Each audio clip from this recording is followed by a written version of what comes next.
仲記唔記得呢9個詞語呢？呢啲全部都係廣東話嘅音譯外來語。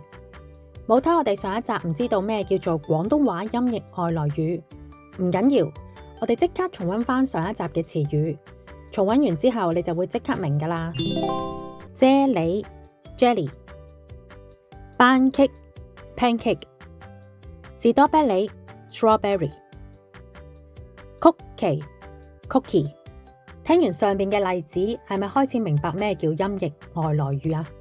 其實就係將英文嘅發音直譯成為廣東話。簡單嚟講呢，如果你識英文嘅話，就會估到個廣東話發音；又或者調翻轉，識得講廣東話，又會估到個英文發音係乜嘢。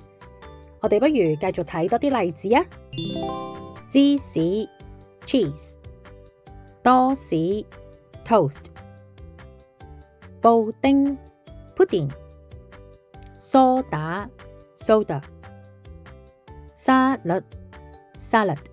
廣東話嘅音譯外來語梗係唔止9個詞語咁少啦。其實廣東話嘅音譯外來語呢，係包含咗好多唔同國家嘅語言嘅。不過我哋今集依然會以英文為主。歡迎你嚟到我哋嘅 channel 廣東話遊樂場 Cantonese Playground。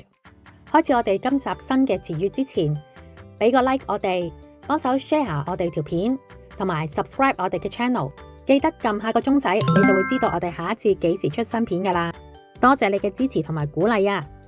今集我哋嘅音譯外來語仍然以食物為主，俾多個 tips 你，今次係同魚有關嘅。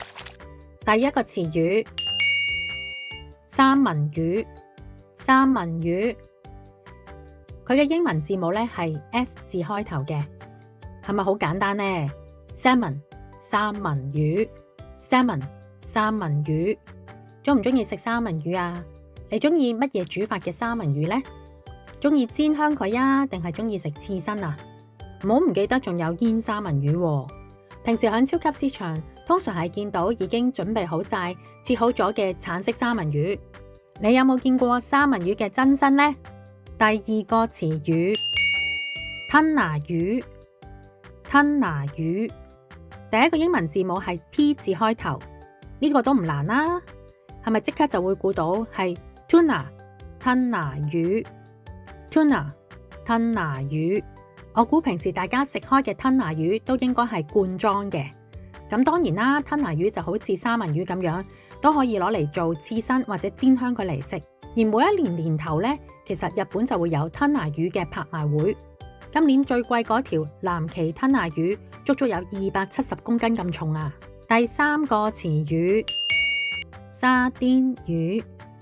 沙甸魚，第一個英文字母係 S， 呢個可能有少少難，因為你可能唔係成日食沙甸魚。沙甸魚，沙甸，沙甸魚，沙甸。通常啲罐頭沙甸魚呢都係茄汁味嘅。有冇試過買一條沙甸魚返屋企氣炸嚟食啊？可以試下呢一個煮法喎。點解講下沙甸魚會出咗呢一幅圖嘅？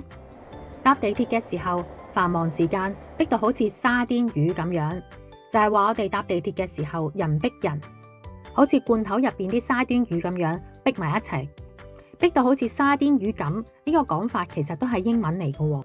英文嘅講法就係 packed like sardine。第四個詞語，希靈魚。希靈魚，佢嘅英文字頭係 H 開始嘅。希靈魚，英文就係 herring。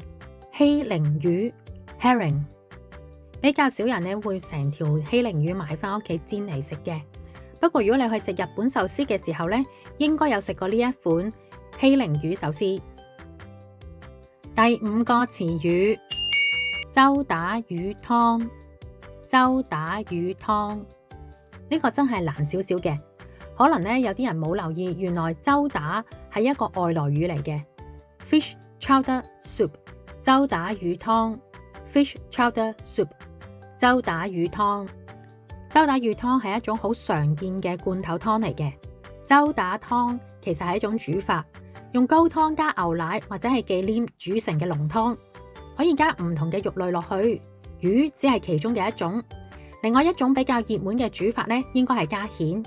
第6個詞語，呢個詞語咧係同前邊嘅食物有啲關聯嘅。你可以將吞拿魚加啲沙律醬，又或者用煙三文魚夾住啲麵包嚟食。咁估唔估到係咩食物啊？就係三文治啦。三文治，佢嘅第一個英文字母係 S， 呢個應該完全冇難度，即刻會估到係 sandwich。三文治 ，sandwich， 三文治。究竟三文治呢一種食法係邊一個發明出嚟嘅呢？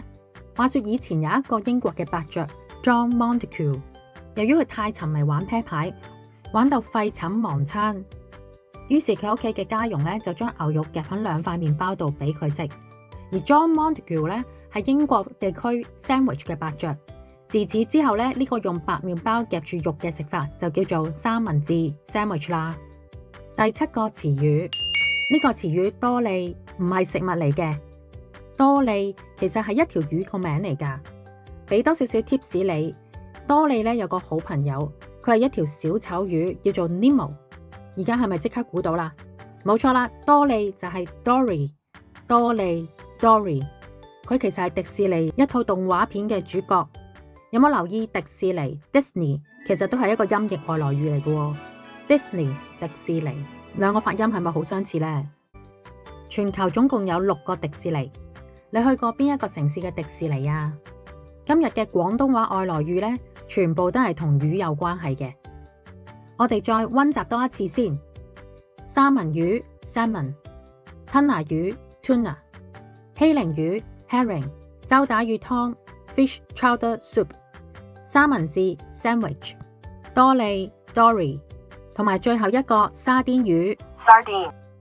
仲有好多廣東話音譯外來語㗎。今日呢個係 Part 2嚟嘅，有興趣可以睇返我哋上一集嘅 Part 1。繼續留意我哋嘅廣東話遊樂場 Cantonese Playground 嘅 channel， 同埋喺下邊留言話俾我哋聽，仲有啲咩廣東話音譯外來語啦。拜拜。